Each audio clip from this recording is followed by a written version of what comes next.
Olá pessoal, salve Maria! Esse é o terceiro vídeo da sequência Bênção para Uniões Ilegítimas, abordadas por Dom Estevão Bittencourt, na revista Pergunte e Responderemos, número 232, 1979.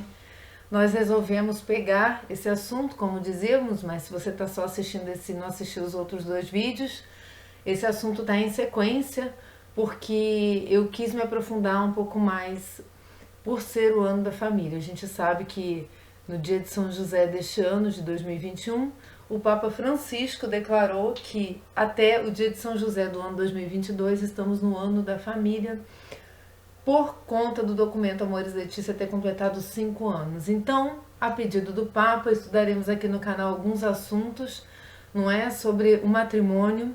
E eu comecei do mais difícil, que é o casamento e as uniões ilegítimas, né? Tanto burburinho tem na igreja por essas questões. Se uma coisa o católico deve ter em mente, e já deixo aqui bem pontuado nesse terceiro vídeo, não devemos julgar os nossos irmãos. O julgamento cabe a Deus somente, e na mesma medida que nós julgamos, seremos julgados. Não devemos apontar o dedo para os nossos irmãos que estão em união legítima. O que é união ilegítima? É aquela que não está conforme, não é, as prescrições da Igreja Católica dadas pelo próprio Cristo. Então, se eu tenho um sacramento, se eu sou casada na igreja, eu não posso ter uma outra união com ninguém porque eu incorro em adultério. Se eu estou casada só no civil, então eu também não posso me aproximar da Eucaristia porque eu estou no estado de fornicação. Então, as uniões ilegítimas são todas aquelas que não corroboram para a formação perfeita de uma família. Não é? Um homem e uma mulher, com as bênçãos de Deus, comparecem ao altar, se oferecem sacrifício um ao outro, não é? Na alegria, na tristeza, na saúde, na doença, e formam ali uma família. Mas Dom Estevão, nesse terceiro ponto, que é o final, que é o último desse artigo, óbvio que não vai esgotar tudo que Dom Estevão fala, mas nesse artigo ele fala do zelo pastoral. Então nós íamos falando, né, da distorção do que é o amor, da distorção do que é o exercício do sacerdote, que não pode abençoar uma união legítima. Então esse foi o vídeo 1, o 2 falou da distorção do amor, e aí falamos do que é o amor, e no 3 agora, já que o problema está criado, já que o problema ele está ligado a várias nuances da existência humana, então agora a gente vai falar do zelo pastoral. Por quê? Porque essas uniões muitas vezes são entre pessoas que antes não tinham nem a fé, né? E se uniram numa segunda união, por exemplo, que é por exemplo, o casamento civil é uma coisa mais fácil, né? Você faz todo o caminho para você celebrar o seu matrimônio, o sacramento, mas quando a pessoa é casada. Então, Dom Estevão ele vai dando um passo a passo, não é, que vai do mais correto ao que a igreja prescreve no que não é aceitável. Por que não é aceitável? Porque é uma união ilegítima. Então ela é sempre um pecado grave, não é? Mas a igreja tem um trato para isso. Né? Aí vocês ouvem falar das pastorais de segunda união e ficam sem entender, ué, mas se é pecado grave, como é que tem pastoral? Então a gente vai entender que zelo pastoral é esse que Dom Estevão nos ensina aqui nessa revista, mas vamos pedir a ação do Espírito Santo sobre nosso espírito, né? Para que a gente entenda a gravidade dessa situação e de que forma que nós devemos nos comportar todas as vezes que estamos num caminho desviado, não é? Se a gente está num caminho desviado, nem sempre a solução mais fácil vai ser melhor. Aí que tá. Então vamos pedir ajuda do Espírito Santo, em nome do Pai, do Filho, do Espírito Santo. Amém. Vinde, Espírito Santo, enchei os corações dos vossos fiéis, acendei neles o fogo do vosso amor. Enviai, Senhor, o vosso Santo Espírito, e tudo será criado, e renovareis a face da terra. Ó Deus, que instruíste os corações dos vossos fiéis com a luz do Espírito Santo, fazei que apreciemos retamente todas as coisas segundo o mesmo Espírito e gozemos sempre da sua consolação. Por Cristo, Senhor nosso. Amém. São José, rogai por nós. Ó Maria concebida sem pecado, rogai por nós que recorremos a vós. Em nome do Pai, do Filho e do Espírito Santo. Amém. Nesse vídeo, eu achei por bem fazer o seguinte: começarmos com uma leitura e ensinamento do Magistério da Igreja, não é? Para entender a gravidade das prescrições do zelo pastoral, né? Então, para a gente chegar no socorro da Igreja para essa alma, vamos entender por que essa alma precisa ser socorrida. A gente já falou nos 2 vídeos para trás, mas eu quero agregar ainda nesse vídeo algumas leituras importantes, já que, mais uma vez eu digo, temos que nos aprofundar porque estamos no ano da família. Então toda a igreja no mundo inteiro está abordando esse tema, tá bom? Eu peguei para começar, para a gente se reconhecer enquanto ser humano. Eu peguei o 1691 do Catecismo da Igreja Católica que diz, é uma exortação, tá? De São Leão Magno. Cristão, reconhece a tua dignidade. Por participares agora da natureza divina, não te degeneres, retornando à decadência da tua vida passada. Lembra-te da cabeça a que pertences e do corpo de que és membro. Lembra-te de que foste arrancado do poder das trevas e transferido para a luz do reino de Deus. O símbolo da fé professou a grandeza dos dons de Deus para o homem na obra da sua criação, e mais ainda, pela redenção e santificação. O que a fé confessa, os sacramentos comunicam. Comunicam. Não há como descomunicar o que foi comunicado por um sacramento, porque Cristo mesmo ali, não é? O sacramento é a presença de Cristo na igreja. É o sinal visível da graça invisível hoje que é Cristo, tá? Então, o que a fé confessa, os sacramentos comunicam. Pelos sacramentos que os fizeram nascer, os cristãos se tornam filhos de Deus, participantes da natureza divina, e reconhecendo na fé sua nova dignidade, os cristãos são chamados a levar desde então uma vida digna do Evangelho de Cristo. Pelos sacramentos e pela oração recebem a graça de Cristo e os dons do seu Espírito que os tornam capazes disso. Mais um pouco adiante, 1694, incorporados a Cristo pelo batismo, os cristãos estão mortos para o pecado e vivos para Deus em Cristo Jesus, participando assim da vida do ressuscitado. Meus irmãos, pelo batismo, a vida foi como que retirada das nossas mãos, inseguras, e enxertada na segurança da vida eterna que é Cristo. Ele é a ressurreição. Ele é o caminho, a verdade e a vida. Então, a vida, se pararmos para pensar no batismo, não é? Se pararmos para pensar na nossa fé cristã, a nossa vida já não nos pertence mais. E a gente tem muita dificuldade em aceitar essa realidade. A gente continua achando que a nossa vida está nas nossas mãos, enquanto essa vida foi resgatada por Cristo. A vida pertence a Cristo e agora a minha missão é que outras vidas pertençam a Cristo e que para o outro, não é? Hoje estamos na solenidade de São João Batista, eu cresça, eu diminua para que Cristo apareça em mim. Esse diminuir-se é o quê? É cada vez ter menos vontade, cada vez estar menos voltado para o que eu quero, se me distancia de Deus, e mais voltado para Deus. Então, a partir desse momento, eu começo, não é, a transparecer Cristo para a humanidade. Né? As pessoas que me veem, que me encontram, já começam a não enxergar só uma pessoa que está ali, mas o próprio Cristo. Por quê? Porque, incorporados a Cristo pelo batismo, os cristãos estão mortos para o pecado e vivem para Deus em Jesus Cristo. Então, Cristo nos resgatou para Deus. Então, toda a nossa história, tudo que a gente pode viver na Terra, relações, amores, etc., tem que estar voltado para o fim último do homem, que é o encontro com Deus. A preço do sangue do próprio Deus, feito na cruz, né? Feito homem na cruz. Feito pecado por nós, não é? Então, meus irmãos, a dinâmica do cristão é a dinâmica da dignidade em Deus, e não da dignidade do meu querer na Terra. Muitas vezes essas coisas estão em conflito. Então, a gente precisa balizar para poder remodelar a vida, para poder viver a santidade de vida, para estar preparado para o momento da nossa morte. Porque a vida é um preparar-se para a morte, é um preparar-se para o nascimento, para a vida eterna. A vida é isso, o sentido da vida é esse. Então, justificados pelo nome do Senhor Jesus Cristo, pelo Espírito de nosso Deus, santificados e chamados a serem santos, os cristãos tornam-se templo do Espírito Santo. São Paulo nos lembra para não violar, né? Não violem o corpo de forma nenhuma, porque nós somos templo do Espírito Santo. Eu li o 1695, mais um trechinho do 1696, o caminho de Cristo conduz à vida. Então, há algo que não devemos duvidar na nossa fé cristã.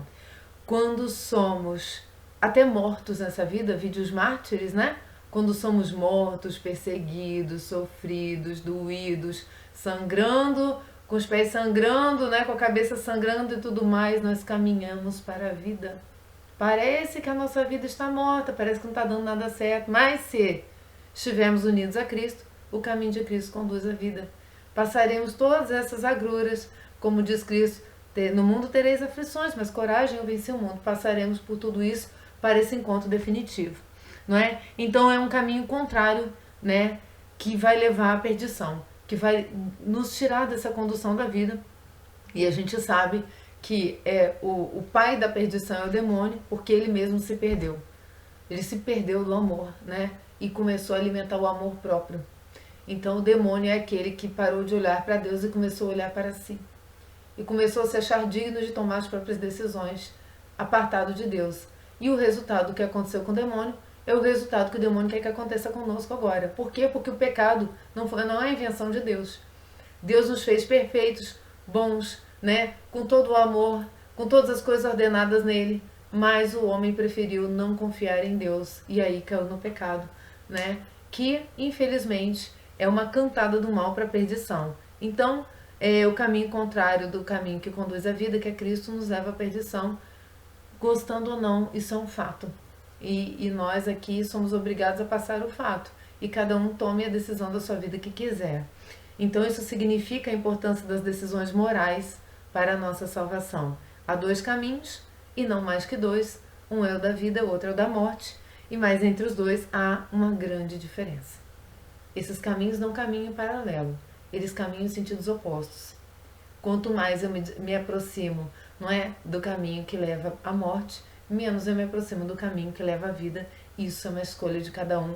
E nós, como disse no início do vídeo, não podemos julgar, mas somos obrigados a exortar, porque assim nos leva o Catecismo da Igreja Católica e as verdades do próprio Cristo, porque estão traduzidas no Catecismo da Igreja Católica. Então, vamos para o caminho da morte primeiro. Vamos tentar entender aqui no 1033 que caminho é esse, não é? Que leva à morte. Não podemos estar unidos a Deus se não fizermos livremente a opção de amá-lo. Então, a primeira frase do Catecismo sobre o inferno vai nos dizer que o inferno é uma livre escolha. O inferno não é uma condenação de um juiz que bateu um martelo e agora diz assim, olha, pode se dirigir ali a porta larga, né? Porque eu preguei para vocês que a porta era estreita, se vocês não quiserem, então vai para a porta larga. Não, você que vai para a porta larga. É você que quer a porta larga. Não é? Então por quê? Porque com a tua liberdade que foi dada pelo amor de Deus, porque o amor dá a liberdade, você escolheu o mal. E não há opção capaz de mudar a sua opção, porque a sua opção é livre. Não é? Deus mesmo, que é esse juiz que muitas vezes as pessoas que não têm a fé ou não conhecem a fé católica cristã acham que Deus está condenando você, Deus está não sei o que. Não, você está se condenando, porque Deus é o juiz justo e misericordioso. Ele bateu o martelo na condenação, só que ele veio e pagou a pena. A pena não era dele, a pena era sua e minha, só que ele pagou. Tá pago, tô livre. Não é? Tem uma música muito bonita que fala hoje livre sou. Adoro essa música, acho essa música linda. Mas se eu não quiser ser livre, se eu quiser ser escravo da minha concupiscência, do meu pecado, do meu eu, do que eu acho, do que eu não acho, do que é a igreja, do que não é, essa lei tá boa, essa tá meio grave, não, essa tá exagerada, essa tá... Meus irmãos, não tem isso, não tem meio termo. Agora, nós não vamos ter a resposta disso em vida, porque Deus é misericordioso. Nós não estamos vendo o estado da nossa alma em pecado aqui na terra, porque Deus não permite. Agora, quando encontrarmos com Ele, Ele mesmo que é a santidade, Ele é a fonte da santidade, Ele é a santidade em pessoa, olhando para a santidade dEle, olharemos para nós e nos revelaremos em nós diante dEle. Isso é a justiça divina. Justiça quer dizer santidade. Então, é uma livre escolha, mas infelizmente não é escolha o resultado. Eu escolho o que eu vivo, mas o resultado eu não escolho. E Deus, Cristo, vem ensinar isso pra gente nos evangelhos, só que a gente vive abandonando. Não podemos amar a Deus se pecamos gravemente contra Ele. Como que eu posso viver nessa dualidade? Uma coisa é boa e má. Não, peraí. O meu casamento ilegítimo é mau, é bom, mas não é, eu peco com ele, mas eu agrado a Deus. Então, sabe, é uma coisa contraditória. Não é? Existe um caminho do não julgamento, nem a igreja entra nesse ponto. Aonde a igreja não entra, nós não devemos entrar. Mas existe algo que é objetivo, que é o pecado e que tem outro resultado objetivo. Não existe subjetividade nenhuma nisso. Esse é o alerta que Dom Estevão dá lá nas primeiras soluções do zelo pastoral. Esse é o alerta. Por isso que eu estou construindo esse raciocínio aqui da igreja com vocês. É a igreja que nos leva a esse raciocínio com uma clara evidência de mãe. A mãe que não quer que os filhos se percam, né? Então, quem não ama permanece na morte. Eu tenho que amar a Deus para viver. Amar a Deus, tá? Amar a Deus. E ao próximo. E também, se eu amo o próximo, eu não quero que ele seja condenado. Então, todo aquele que odeia seu irmão é um homicida. E sabeis que nenhum homicida tem a vida eterna permanecendo nele. Então, se eu recuso o meu esposo e depois eu me uno a outra pessoa que até pode ser livre, o que eu estou levando para ele? O adultério. Então, é um amor que, se eu tenho esse conhecimento, se eu tenho o conhecimento da minha fé e dou minha aderência livre a esse amor, tá aqui o catecismo, 1033, não sou eu que estou falando. Todo aquele que odeia seu irmão é um homicida. Sabeis que nenhum homicida tem a vida eterna permanecendo nele. Por quê? Porque resolveu aderir a algo que é do mundo e dispensou ao mandamento divino. É simples, né? Nosso Senhor nos adverte de que seremos separados dele se deixarmos de ir ao encontro das necessidades graves dos pobres e dos pequenos que são seus irmãos. Não é? A gente pode colocar aí 1000 situações no lugar dos pobres, porque ninguém é mais pobre do que aquele que não conhece a doutrina ou aquele que não sabe o passo que está dando. Esse é aquele que está vazio do quê? Do sentido da vida dele. É a pessoa que anda procurando, mas a gente pode usar esse sentido da pobreza para várias questões. Morrer em pecado mortal, não é? Vou terminar agora, tá? Nesse trechinho. Morrer em pecado mortal, sem ter se arrependido dele, sem acolher o amor misericordioso de Deus, significa ficar separado do Todo-Poderoso para sempre, por nossa própria opção livre. E a esse estado de autoexclusão. Não é Deus que está te excluindo, você está se excluindo. Definitiva da comunhão com Deus e com os bem-aventurados se designa com a palavra inferno. Se estamos em pecado aqui, grave, mortal, e não sabemos o que é estar apartado de Deus e dos santos, dos bem-aventurados, se estamos ainda com a chance de ter comunhão com a igreja, é porque nos visita hoje na terra a misericórdia. Fechou o olho, apagaram-se as luzes, eu vou me deparar com a justiça. Um polo não existe sem o outro.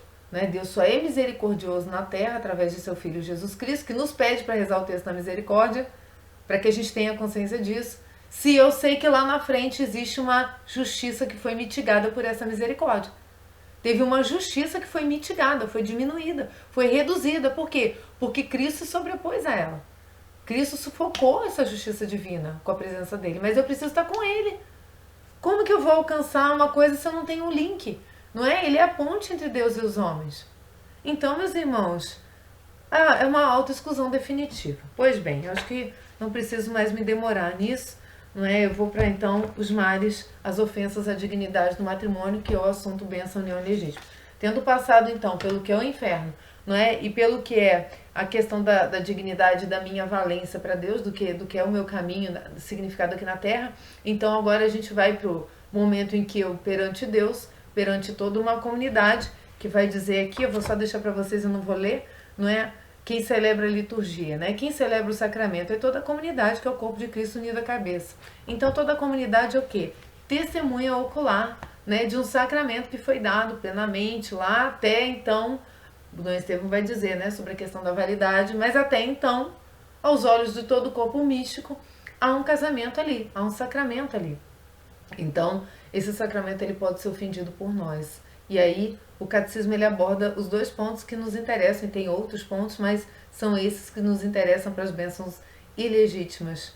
Um é o adultério e o outro é o divórcio. Então, o adultério, né, designa a infidelidade conjugal.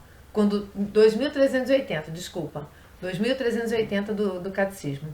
Quando dois parceiros, dos quais ao menos um é casado, estabelecem entre si uma relação sexual, mesmo efêmera, mesmo que momentânea, cometem adultério. Pronto. Estou no pecado mortal. Estou naquele caminho, né, que eu acabei de ler. Cristo condena o adultério mesmo do simples desejo. Então, Cristo eleva a lei. Cristo eleva a lei a outro patamar. Antes, né, era proibido cometer adultério. Agora, Cristo diz, se você olhar para uma mulher com desejo, Mateus 5, 27 e 28, já cometeu adultério se você é casado na igreja. Olha aí a vigília que as pessoas casadas têm que ter. Vigiai e orai. vigiai e orai para não ter esse sentimento, não é? Então vamos lá, o sexto mandamento e o Novo Testamento proscrevem absolutamente o adultério. Os profetas denunciam sua gravidade, vem no adultério a figura do pecado da idolatria. Meus irmãos, essa imagem do adultério é imagem também de quando estamos em qualquer outro pecado, não é? Em que traímos Cristo. Porque somos parte do corpo místico, né, que é a igreja, e quando estamos em pecado ferimos a igreja, que é esse corpo, então um membro doente fere todo o corpo e ferimos Cristo. Aí a união de Cristo com a igreja, que é a núpcia, as núpcias do Cordeiro, né? Ele se une à igreja com seu sangue. E aí o que acontece? Esse membro trai ele cometendo um pecado. Existe um remédio muito eficaz e até muito simples, né? Para uma coisa tão grave, que é o sacramento, outro sacramento, que é o sacramento da reconciliação com Deus. Estou apartado, vou lá me reconciliar. Um sacerdote ungido, né? Pelo seu bispo, que é um auxiliar do Papa, que é o Pedro, que é o comandante da igreja. Então tudo isso vem de uma escala em que o sacerdote ele precisa ter esse poder só é dado pela igreja. Ninguém mais tem o poder de confessar pecados a não ser o sacerdote, ordenado pela igreja por um sacramento, outro sacramento. Ele pode dar o sacramento da cura, que é a confissão dos pecados. E aí eu me lavo e me livro do pecado da idolatria. Então daí eu me livro. Eu estava preso e eu vou lá e solto as cadeias lá no meu confessionário. Ora, isso é sacramento, isso é fé. Se você não tiver fé, para você eu vou estar falando algo absurdo, né? Mas para quem tem fé, para quem entende o significado de um sacramento, é a continuidade de Cristo que jamais abandonaria a sua igreja. Ele mesmo diz: eis que estou convosco todos os dias até o fim do mundo, né? Se colocou na situação de quê? De presença viva em todos os sacramentos. São sinais da presença de Cristo. Então o adultério é uma injustiça, porque ele fere essa dignidade, o pecado da idolatria é aquele em que a gente põe qualquer coisa no lugar de Cristo. Às vezes é um animal, não é, que a gente ama mais do que a Deus, né? Faz tudo e esquece a nossa vida com Deus. Às vezes esse caso é uma situação matrimonial ilegítima que fere a minha união com Deus na Eucaristia, que é o principal dos sacramentos. Jesus presente, corpo, sangue, alma e divindade. Eu estou me apartando. Por quê? Porque tem uma pessoa na minha vida, então eu estou colocando essa pessoa no lugar de Deus, no lugar de Cristo. É simples, idolatria é colocar qualquer coisa no lugar de Deus. São Francisco ele tem uma frase que eu acho ela muito grave e muito importante. Ele diz assim: se algo rouba sua paz, é porque ocupou o lugar de Deus no seu coração. Né? Então muitas vezes são situações em que não há uma paz completa, por quê? Porque eu estou apartada da graça. A graça verdadeira, né? A graça que é a Eucaristia. Essa é a doação de Cristo na cruz. Sangue e água jorraram, né? Foi ali que ele falou, instituiu na quinta-feira santa a Eucaristia. E aí nós fazemos o que com isso? Antes da condenação, o sofrimento todo. Né? O que vale mais? Então, o adultério é uma injustiça. Quem o comete falta com seus compromissos, fere o sinal da aliança. Aliança com A maiúsculo, tá? É a aliança entre Deus e os homens. Então, ferem o sinal da aliança, que é o vínculo matrimonial, lesa o direito do outro cônjuge e prejudica a instituição do casamento, violando o contrato que o fundamenta. Então, vamos ao divórcio, né? O divórcio, muitas vezes, na maioria das vezes, é fruto do adultério. É fruto da fidelidade do cristão com a igreja. Ele quer renunciar à cruz, ele quer abandonar os compromissos dele, não é? Um dos dois, às vezes, é o causador maior disso. Obriga o outro, vai forçando o outro a pedir o divórcio. Então ele vai empurrando o outro para o abismo, né? Ele vai empurrando o outro para o abismo. A verdade é essa: o divórcio é o lugar em que ou os dois cônjuges se vão juntos para o abismo, ou um empurra o outro. Infelizmente é isso. Porque o Senhor instituiu na intenção original do Criador que queria um casamento indissolúvel. Né? Quando ele criou o homem e a mulher, ele mesmo os uniu. Não é? Então é o 2382 do Catecismo. Ele abroga as tolerâncias que se tinham introduzido na lei antiga. Por quê? Porque ele tem poder para isso. A tolerância da carta do divórcio, Cristo diz assim: não foi assim desde o início. Não foi assim. Né? Deixa eu pegar aqui o artigo, se vocês quiserem, o parágrafo. Está na primeira, Lucas 16:18. Tá? Marcos 10:9, tá em tudo, né?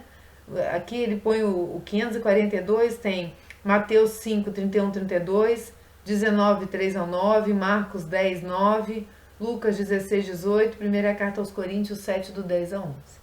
Não falta a palavra de Deus aqui. Não é a igreja que está falando, não é? Entre os batizados, o matrimônio ratificado e consumado não pode ser dissolvido por nenhum poder humano, nem por nenhuma causa, exceto a morte. A separação dos esposos com a manutenção do vínculo matrimonial pode ser legítima, olha, preste atenção nesse trecho, em certos casos previstos pelo direito canônico.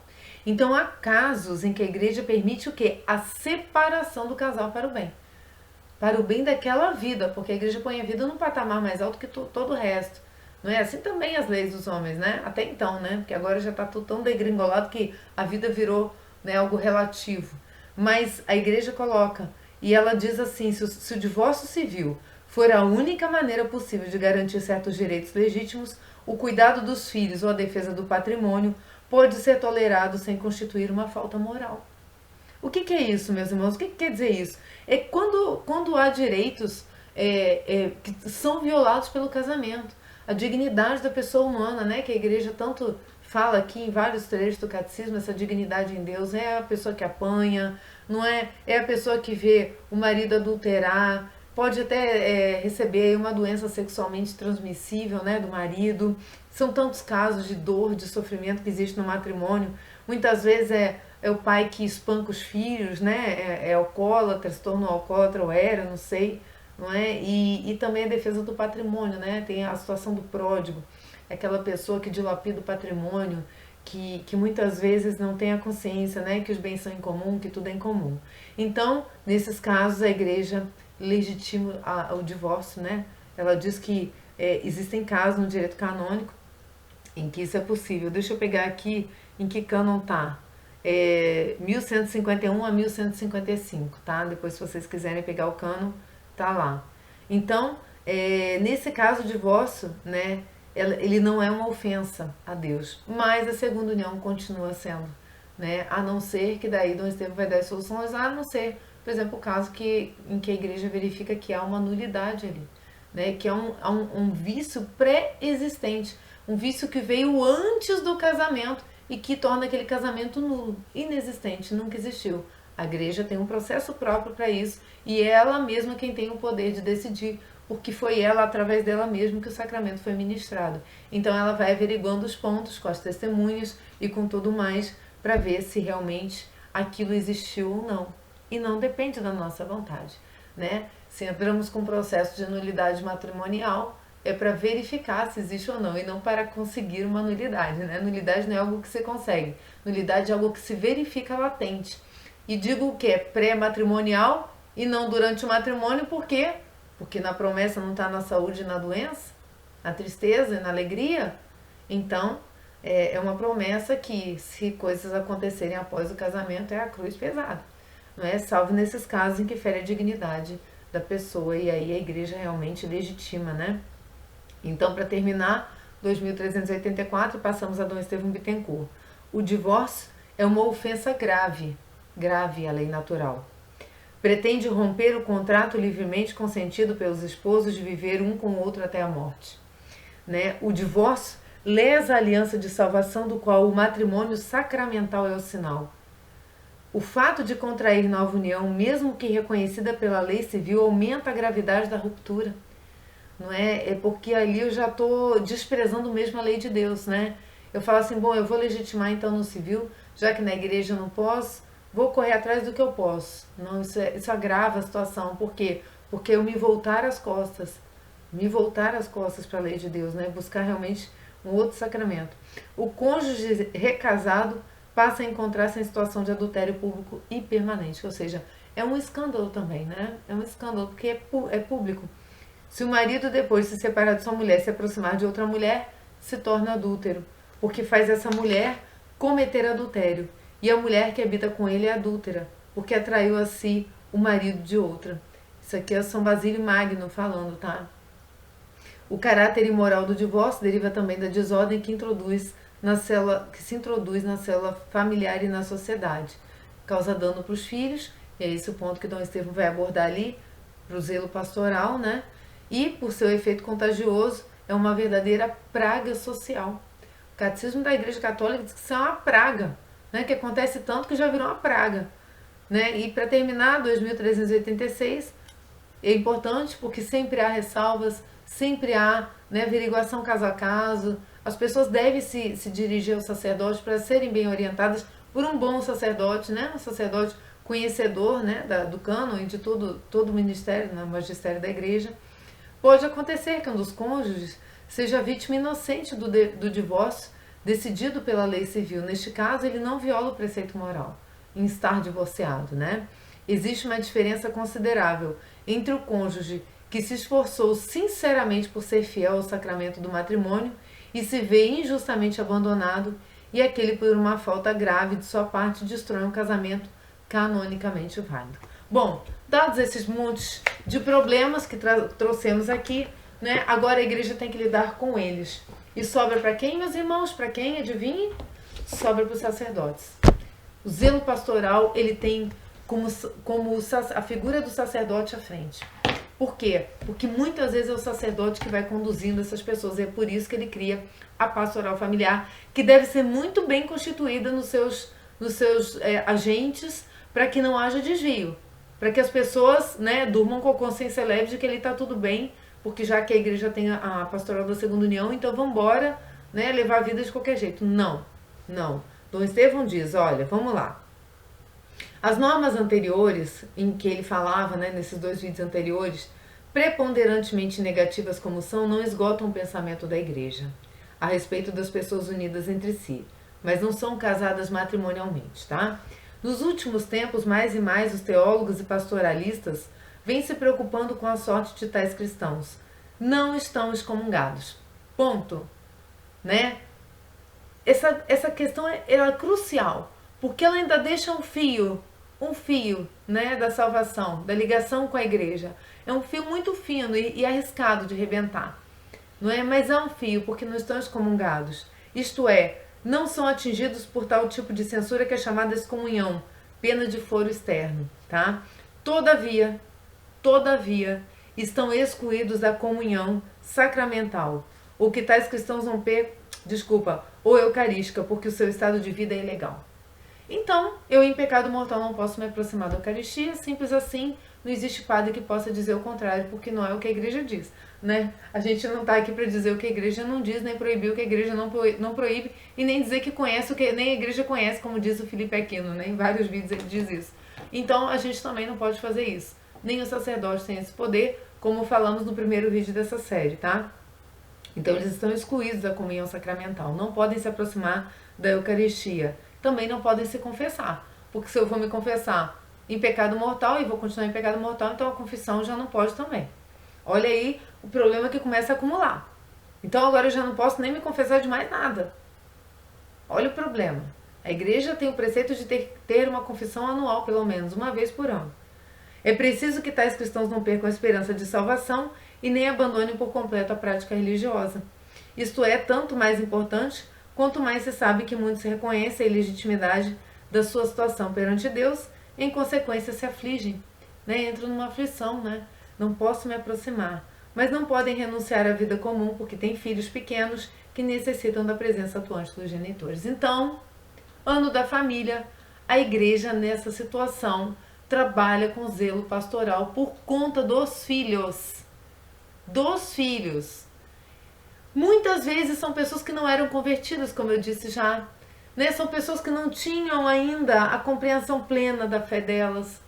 A igreja ela analisa isso com o olhar de Cristo, o olhar da caridade. Mas não é um olhar que passa a mão no pecado, meus irmãos.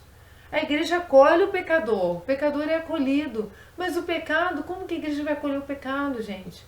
O pecado é a causa da nossa morte eterna. Não tem como a igreja fazer isso. Não tem como a igreja ficar dizendo assim, esse casamento tá bom, você quer casar com outro? Então, ó, esquece, hein, Deus. Esquece, hein, vamos cancelar isso. Não existe cancelamento de sacramento. Você tá batizado, você vai morrer batizado. Não tem como retirar. Você pode até fazer lá sua conjuração demoníaca que você quiser, que você não tem como, é sacramento.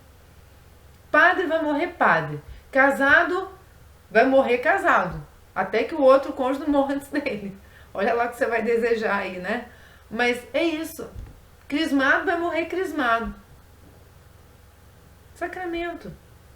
Então, isso é tanto mais, né? Não podem renunciar à vida comum por causa dos filhos. A igreja oferece, né, um zelo pastoral para com os cristãos irregularmente unidos. Gente, zelo pastoral não é bênção para a união legítima, tá? Dom Estevão está falando esse tema, bênção para a união legítima. Zelo pastoral não é bênção, é zelo, é cuidado, é obrigação de ir por conta dos filhos. Então, vamos a Dom Estevão Bittencourt. Ele diz assim, olha, primeiro, faça-se o possível por legitimar a sua união, caso isso seja viável. A primeira coisa que a igreja aconselha em casos de divórcio é que as pessoas busquem saber se o casamento delas foi válido ou não. Isso é unânime na igreja. Ninguém vai falar o contrário disso. Estamos aqui com um doutor, né, em teologia. Talvez o primeiro enlace tenha sido nulo e possa ser declarado tal pela igreja. Então, meus irmãos, isso é um conselho pastoral, tá? Esse zelo pastoral, ele começa dizendo assim, procure legitimar a sua segunda união. Não é? Se afaste fisicamente, entregue esse processo a Deus. Ele é um momento de purificação, ele é uma oportunidade para purificação, né? Se você ama a pessoa com quem você é casado.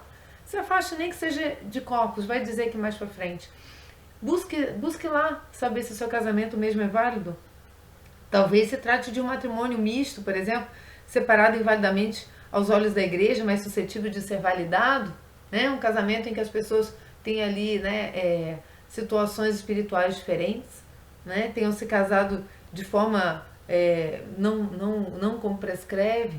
Então, meus irmãos, há uma chance, né? A chance é o pedido de nulidade matrimonial, né? A averiguação da nulidade. Bom, não sendo possível, Dom Estevão passa para o item 2. Aí ele vai começando, né?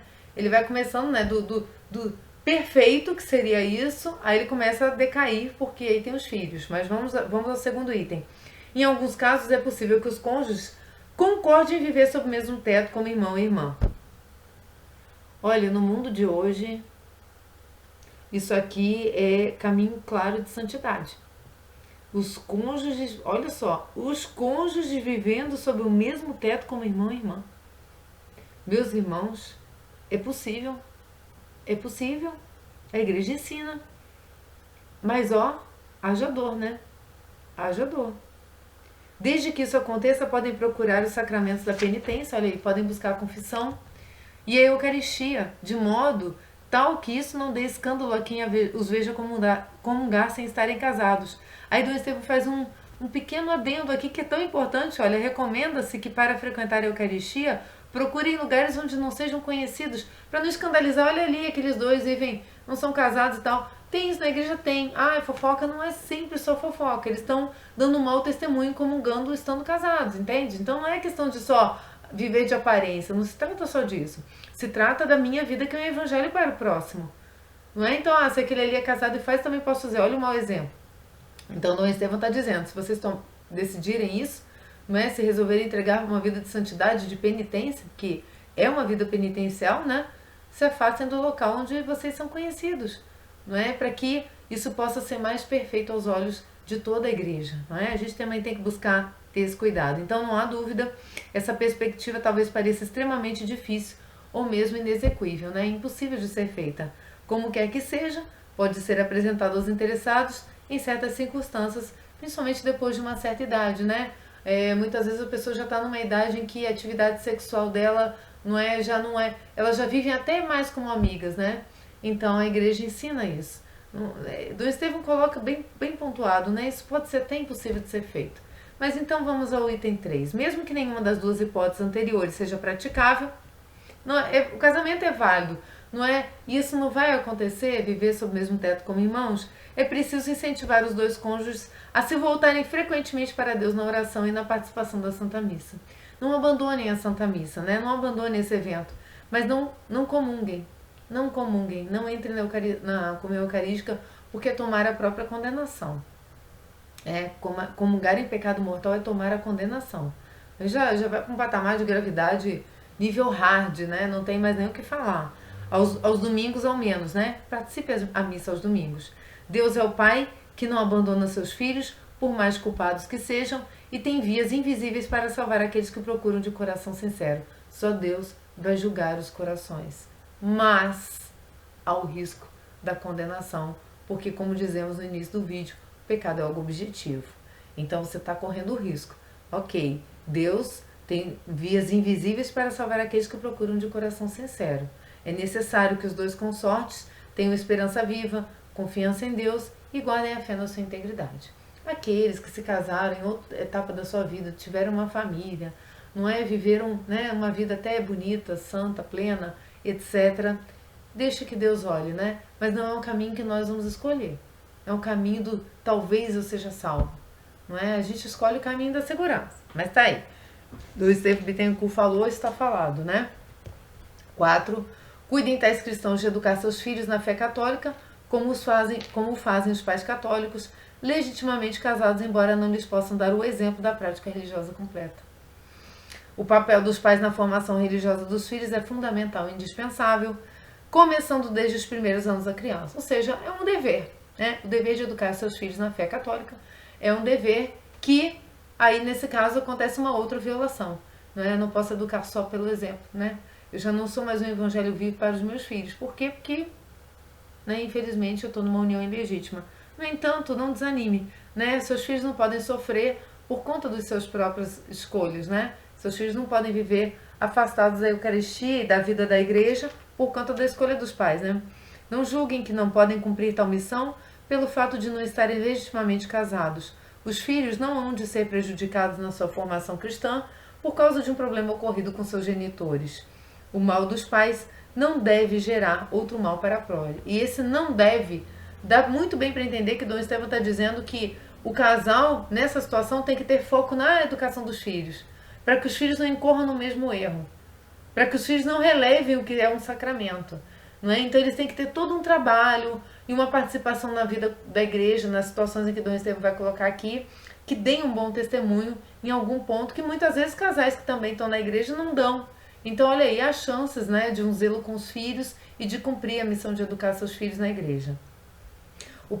A proposta aí ele vem para o sacerdote. Agora o Dom Estevam vai falar assim, olha, vocês sacerdote aí, ó, vai sobrar para vocês. Ele diz assim, olha, a propósito, observe-se que aos genitores não legitimamente casados não se deve facilmente ou por princípio recusar o batismo dos filhos. O batismo, meus irmãos, é um direito da pessoa que nasce. Você é salva, né?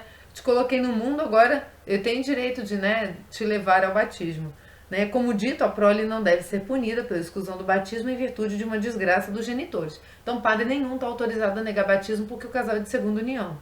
O que interessa à igreja no tocante ao batismo das crianças é que o sacramento a estas ministrado tenha continuidade na educação religiosa, ou seja, não basta ir lá.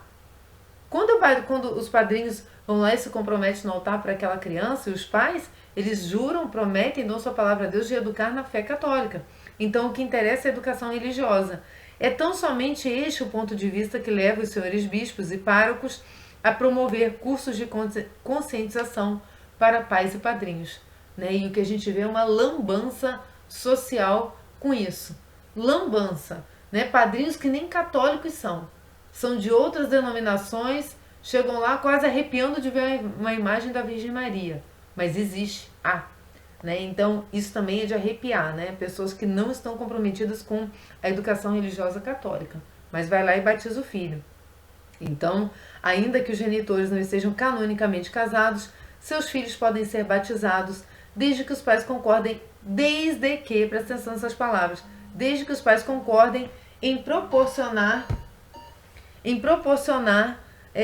para si, por si ou por outra, a educação religiosa aos seus pequeninos. Alguém tem que ensinar para essas crianças a fé da Igreja Católica, na qual elas foram batizadas, para que sejam batizadas na fé católica. É um compromisso dos pais, dos padrinhos, das comunidades e, por fim, dos sacerdotes. Olha aqui, se os pais não têm condições para fazê-lo, ou seja, né, não têm o conhecimento, não têm o alcance ou realmente a questão pessoal não permite que eles vão dar esse testemunho, né? Mas eles não se opõem à instrução religiosa católica, cuide o pároco, cuide o sacerdote, para que haja padrinhos dispostos a fazê-lo. Olha aí o sacerdote catando padrinho para uma criança. Para educar a criança, não é só padrinho para estar lá no altar, para educar na fé. Né? Em vez de despedir os genitores com uma negativa, que é sempre dura e antipática. não é? Podendo ter consequências imprevisíveis, que é o desvio total dessas crianças. Olha, Dom Estevão aqui, ele mostra a face caridosa da igreja, não é? Ele diz que o nosso pecado não pode passar da nossa pessoa. Que a igreja deve ser generosa no acolhimento de pessoas que têm dificuldade, não é? É todo um zelo mesmo. A palavra diz bem nessa matéria, zelo pastoral. Se nem os padrinhos se encontrarem para assegurar a doutrina católica aos afilhados, olha aí, nem os padrinhos. Veja ainda o sacerdote, de novo o sacerdote. Se não há meios de ministrá-la essas crianças mediante as instituições catequéticas da paróquia ou algum colégio católico da região, desde que os genitores não se oponham a isto. Então, sempre os genitores, eles vão ter a responsabilidade por aquelas vidas. Porque em todo o tempo Dom Estevão diz, desde que os genitores não se oponham, né? Desde que os genitores... Então, gente, ter filho é uma responsabilidade, né? Se os genitores se opõem, a criança cresce sem a fé, até que Deus a visite, né? Por um anúncio do evangelho, por uma catequese, por outras questões. Mas a igreja ainda tem que, né, assegurar a catequese dessas crianças, para que elas não se percam, para que elas tenham aí pelo menos a base e o fundamento, aprendam também a oração do Santo Terço, porque a oração do Santo Terço é entregar uma alma a Nossa Senhora. Um dia Nossa Senhora resgata essa alma. Entregou para Nossa Senhora, como diz Santo Afonso Maria de Ligório, está entregue. É entregue a Nossa Senhora.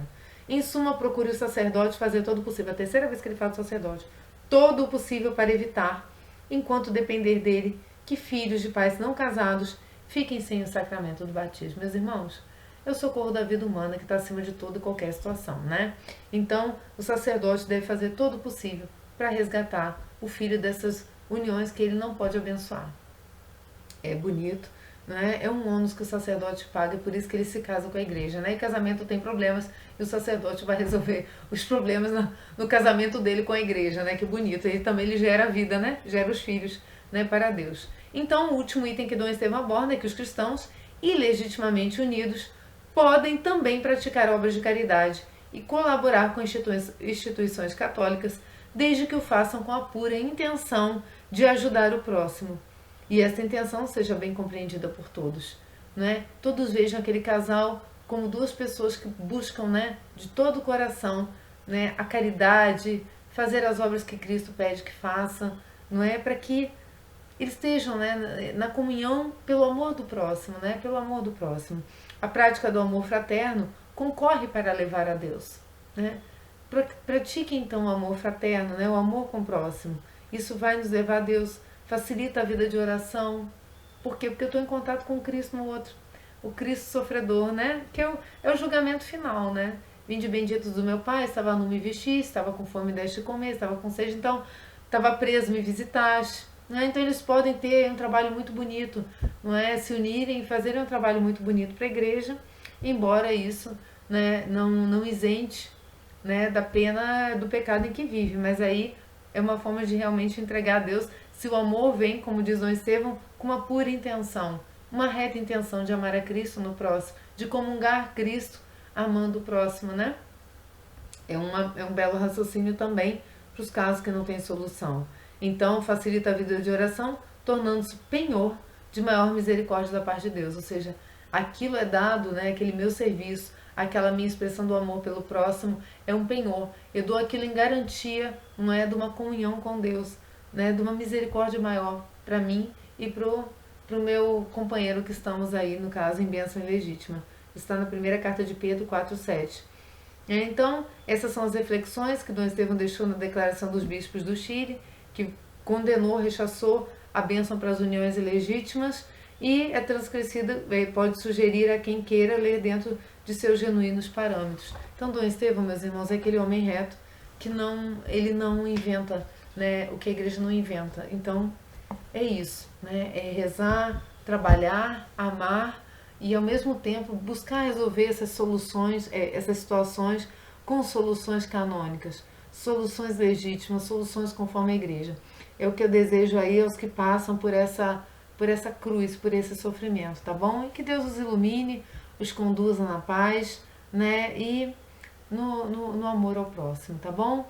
Então, salve Maria Santíssima. Seguimos, né, abordando mais alguns temas de família aí pra frente e vamos aí caminhando com a igreja, tá bom? Fiquem com Deus. Salve Maria Santíssima.